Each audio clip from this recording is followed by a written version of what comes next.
Olá pessoal, sejam bem-vindos ao curso de HTML do canal Codificando. Eu sou a Mauri e eu vou guiar vocês para aprender do zero como fazer um site simples, sem banco de dados nem nada, mas um site responsivo, já adaptado para aparecer corretamente em redes sociais e tudo mais. Lembrando que o canal Codificando é um canal que eu tento explicar programação da melhor forma, sem muito formalismo, mas também de uma forma bem-humorada. Também não vou ficar fazendo gracinhas o tempo todo, porque o intuito do canal é a programação, né? Então vamos lá, sem muitas delongas. Primeiramente, nessa aula 1, eu já vou explicar para vocês o que você vai conseguir fazer ao final do curso e quais tecnologias vamos abordar. Primeiramente, vamos responder a primeira pergunta. O que nós vamos conseguir fazer ao final do curso? Fazer sites responsivos, com animações, conteúdos preparados para ser compartilhado em redes sociais. O que isso quer dizer, essa parte das redes sociais? Muitos sites, já reparou que quando você vai no Facebook ou no Twitter, você cola o link e na hora que você vai fazer sua publicação, ele fica sem imagem, com um título genérico, um textinho genérico e não fica adequado? Ou seja, né, estamos em 2018, por favor, vamos fazer um site que realmente esteja adequado às redes sociais, que são a maior tendência aí, que já tem muitos anos e não morre, ou seja, né, não é algo passageiro. As tecnologias que nós vamos abordar são as seguintes: HTML, CSS e JavaScript, com alguns frameworks de JavaScript. Deixa eu já explicar para você, se você for um leigo e não souber nada disso do que eu estou falando. HTML significa Hypertext Markup Language, ou seja, linguagem de marcação de hipertextos. Lembra que HTML, por ter language no nome, ele não é considerado bem uma linguagem de programação. E sim, como o próprio nome diz, né, e acaba confundindo o pessoal, ele é uma linguagem de marcação. Ele serve para formatar um conteúdo, não para programar, fazer regras, laços, esse tipo de coisa. Correto? O HTML consiste em tags. Cada tag tem uma função para mostrar melhor o hipertexto. E o que é esse hipertexto? Hipertexto nada mais é do que os links que levam a gente de uma página a outra. Temos também o CSS, o Cascade Style Sheets, que significa folhas de estilos em cascata. Essas folhas de estilo em cascata nos ajudam a formatar melhor o nosso HTML, porque o nosso HTML, com a marcação dele, a gente consegue fazer o conteúdo funcionar. Mas para que ele fique bonito e tal, e para que a gente não fique escrevendo muito código, deixando as nossas páginas muito feias, a gente escreve a formatação separada no HTML para que, por exemplo, um link fique sublinhado quando a gente passe o mouse e quando a gente tire o mouse ele não fique sublinhado, para que, por exemplo, a gente coloque o título maior do que o texto da publicação e por aí vai. É simplesmente o que define o que cada elemento vai ter de beleza, de algumas ações, esse tipo de coisa. E ele também nos ajuda na parte do mobile, para fazer que um site fique responsivo e se adeque à tela de um celular, do Smart TV, de um notebook, de um tablet e por aí vai. Temos também o JavaScript, que eu disse que a gente vai usar, além do JavaScript, alguns frameworks. JavaScript é uma linguagem de script que faz, basicamente, para explicar de uma forma bem simples, ele manipula os nossos elementos da tela para que eles possam fazer ações mais complexas do que simplesmente o HTML. Como, por exemplo, se a gente quiser fazer um alerta mostrando dados salvos com sucesso, ou se a gente quiser, por exemplo, ao clicar em um botão, eu vou chamar uma outra página que vai fazer um processamento e vai me retornar informações sem que eu recarregue essa página. O Gmail, por exemplo, é um ótimo exemplo de JavaScript bem feito. O Gmail foi uma das primeiras ferramentas a utilizar muito o Ajax, que é uma metodologia que faz com que a gente consiga fazer ações avançadas sem ficar recarregando a página. Como, por exemplo, eu cliquei na minha caixa de entrada, ele lista todos os e-mails da minha caixa de entrada. Eu clico no e-mail, ele abre o e-mail, sem eu ter que ficar recarregando a página. Isso é muito bom para nos ajudar com a performance do site, certo? E como eu disse, a gente vai usar alguns frameworks. Inicialmente, aqui de cabeça, eu me lembro que a gente vai usar o jQuery. O jQuery é um framework que só nos ajuda a escrever menos JavaScript e fazer algumas coisas de uma forma mais simples, tá certo? Ele só vai nos auxiliar.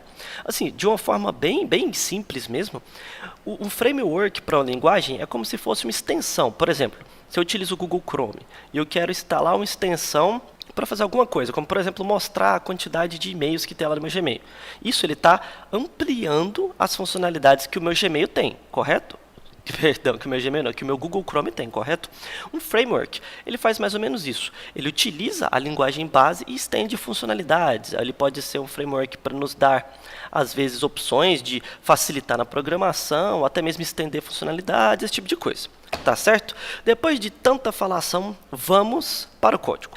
Já vou avisando aqui que a gente vai utilizar o VS Code, como vocês podem ver aí. Eu já estou com uma pastinha chamada curso HTML criada. Aqui está a nossa pasta, certo? E se você quiser aprender um pouquinho mais sobre o editor Visual Studio Code, tem um outro vídeo aí no canal, vou deixar aí no card e vou deixar na descrição também o link para vocês possam ampliar os seus conhecimentos, tá certo? Vamos aqui na pastinha curso HTML, botão direito, New File. Vamos criar um arquivo chamado index.html, certo?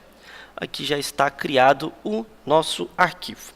Nessa aula introdutória, eu vou mostrar coisas básicas do HTML e também a utilização do editor. Nesse caso aqui, a gente está usando o Visual Studio Code, você pode usar qualquer editor que você quiser. Você pode usar o próprio bloco de notas, você pode usar o Notepad++, que é um Notepad melhor. Você pode utilizar também o Sublime, NetBeans, a ferramenta que você quiser, tá certo?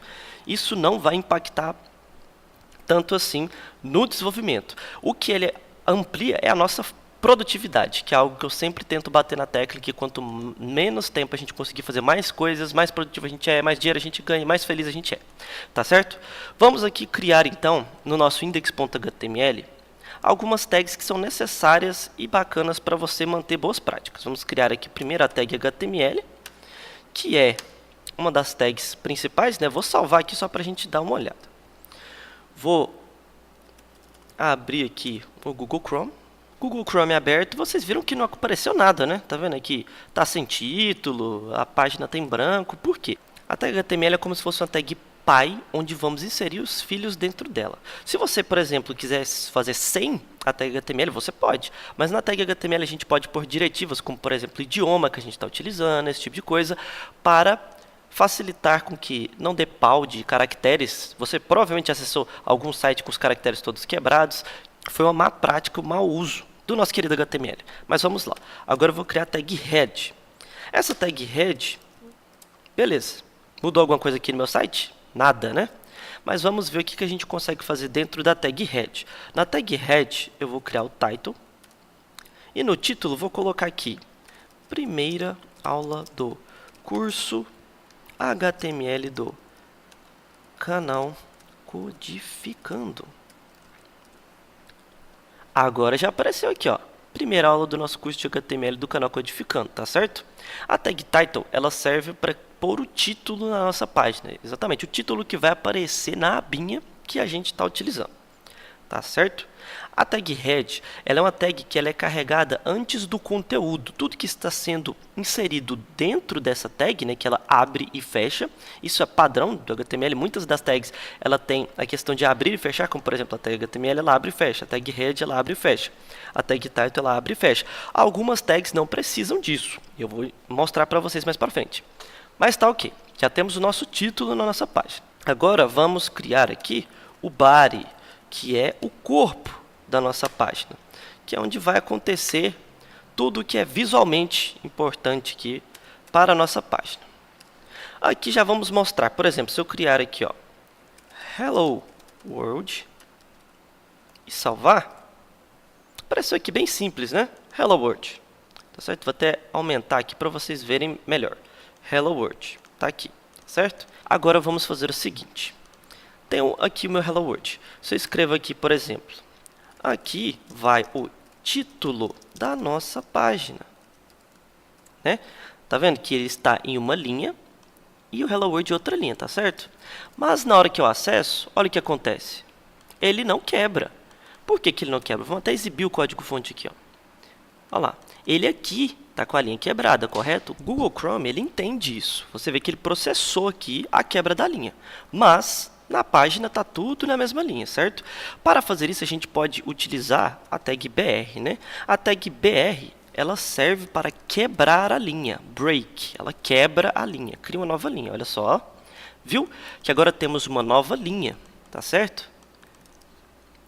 A tag BR é um bom exemplo de tag que não precisa ser fechada. Muita gente faz ela assim para fechar a tag, que era uma boa prática de antigamente, mas hoje em dia não é necessário fazer isso, tá certo? Mas agora, vamos fazer as coisas mais bonitas, né? Vamos deixar o título parecendo um título mesmo, ó. Vamos colocar aqui um H1. H1 é de heading, de cabeçalho. Aqui. certo? Aqui, ó, aqui vai o título da nossa página. Agora a nossa página sim está aparecendo, né? Uma página de verdade. Vamos colocar aqui um acento no A, né? Para ele não ficar sem. Viu que ele ficou quebrado? Porque aqui no HTML eu não informei qual é o idioma que eu estou utilizando, correto? E aqui ele ficou quebrado. Por quê? Porque quando eu não passo, o Chrome ele entende que é o padrão americano. E no padrão americano normalmente não existe, né, o uso de acentuação. O que a gente pode fazer aqui é utilizar alguns códigos que trocam isso para a gente. Como por exemplo, e-comercial a acut. O que isso vai fazer? Ele vai escrever um A com acento agudo, tá certo? O e-comercial e o ponto e vírgula indicam que é um caractere especial que está começando. Aqui, vou só aumentar aqui um pouquinho. Que um caractere especial está começando e terminando. Vamos salvar aqui e dar uma olhada. Viu? Agora ele carregou normal. E vamos supor que a gente queria um A maiúsculo. A gente vem aqui no A e coloca ele maiúsculo. Tá certo? Se a gente quisesse um E, coloca um E aqui.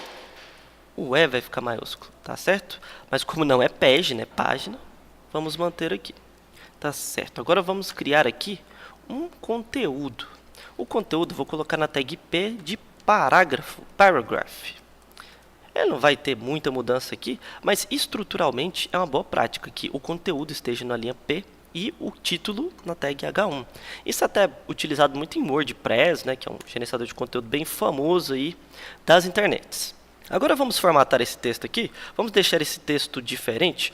Vamos, por exemplo, aqui pegar um lorem ipsum, né? Um texto de teste, lorem ipsum. Aqui, para você que vai programar, é bom você estar familiarizado com lorem ipsum. Lorem ipsum nada mais é que um texto em latim para marcação. Ele não vai fazer nenhum significado para a gente, mas a gente consegue utilizar ele para fazer testes, tá certo? Aqui, ó. Lorem ipsum dolor amet, tararara. Provavelmente você já viu esse texto em algum lugar, tá certo? Vamos copiar ele aqui e vamos colar no nosso editor.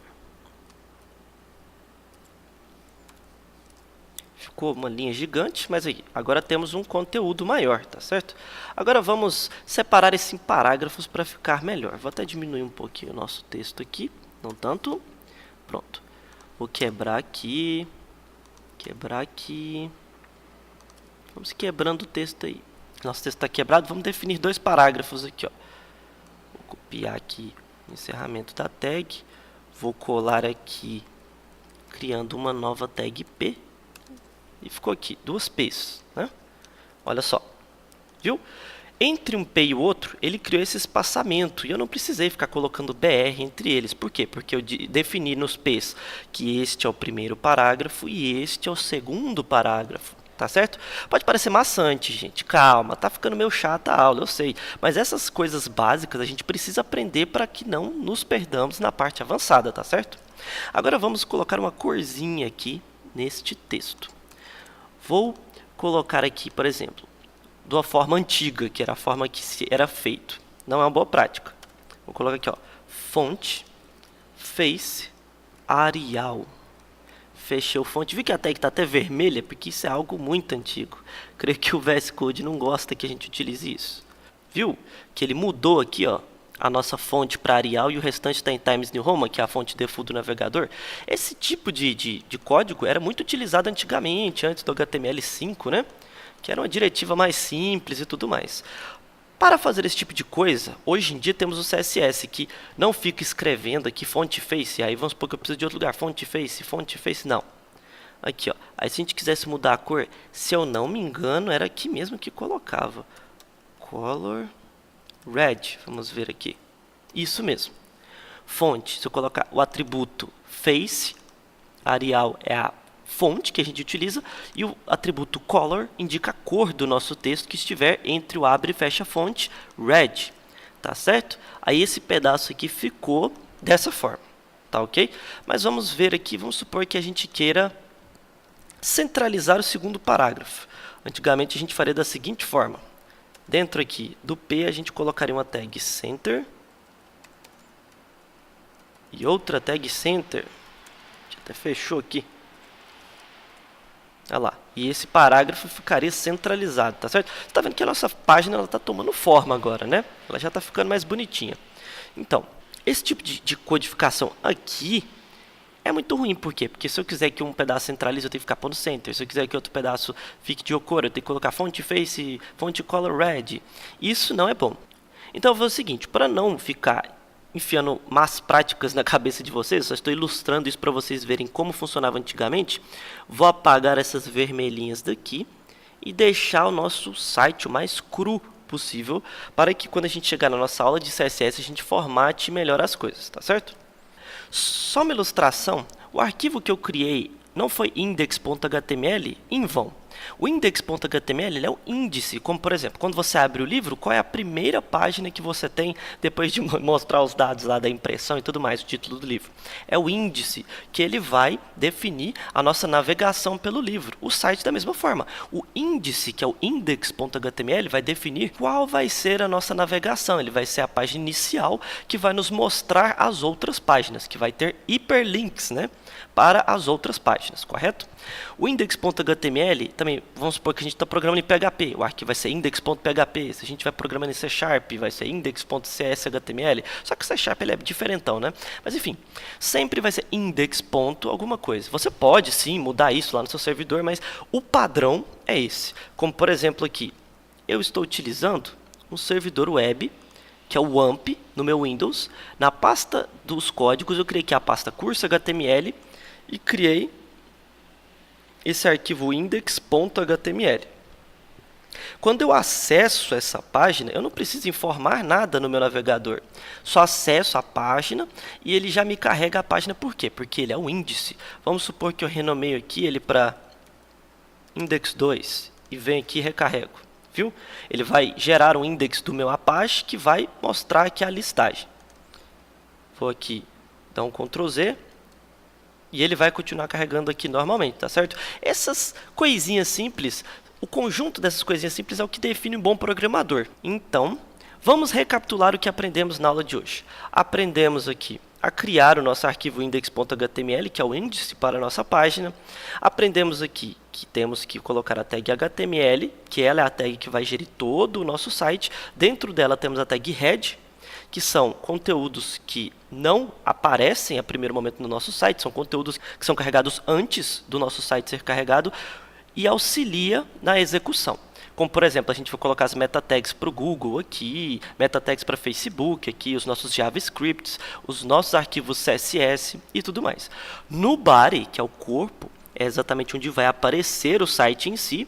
Aprendemos aqui que tem algumas tags que são abertas e fechadas, né? Como por exemplo H1, head, body, P também, e algumas tags que não precisam, como o exemplo aqui do nosso BR, não é? Que quebra linha. Essa foi uma introdução bem basiquinha ao HTML, espero que vocês estejam gostando. O nosso curso de HTML será dividido em 10 partes, para que cada parte seja bem direta ao seu ponto. E ao final desse curso você estará apto para fazer um site simples em HTML, como por exemplo um site para o seu TCC, um site para uma empresa que você tenha que seja um site bem simples, que não tenha nenhum processamento e tudo mais. Tá ok? Um forte abraço, espero que vocês estejam gostando do curso. Todas as quartas terá aulas novas aqui. Vou deixar até no final do vídeo aí um cronograma das nossas aulas de 1 a 10. Um forte abraço e fui!